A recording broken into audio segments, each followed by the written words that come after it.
یه توضیح مختصر در مورد دیجیتال مارکتینگ یا بازاریابی آنلاین که البته میدونم اکثرا باهاش آشنا هستین، میدونین چیه، چون که خیلی وقته که باب شده، علم جدیدی نیست. از وقتی که میگن دنیای ارتباطاته و اساس دیجیتاله، دیگه ما واقعا اینو لمس کردیم. ولی خب دیجیتال مارکتینگ بازاریابی که شما مخاطب آنلاین رو تارگت قرار میدین و چون مزیت‌های خیلی زیادی نسبت به آفلاین مارکتینگ داره، دیگه داره جاشو میگیره.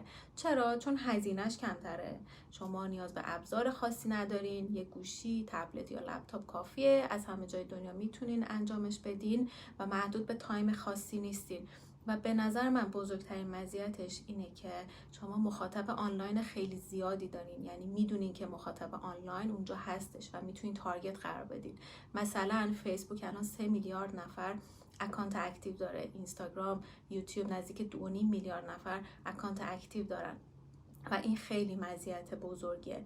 حالا دیجیتال مارکتینگ شامل بخش‌های مختلفی میشه، مثلا ایمیل مارکتینگ، سوشال مدیا مارکتینگ، سئو و به نظر من یه علمیه که همچنان ترند خواهد بود و خیلی گسترش پیدا میکنه. علم خیلی بروزی میشه در آینده، علم جدیدی نیست ولی خب ترند خواهد بود و واقعاً به نظر من پتانسیل کسب درآمد داره و ارزش یاد گرفتن هم داره.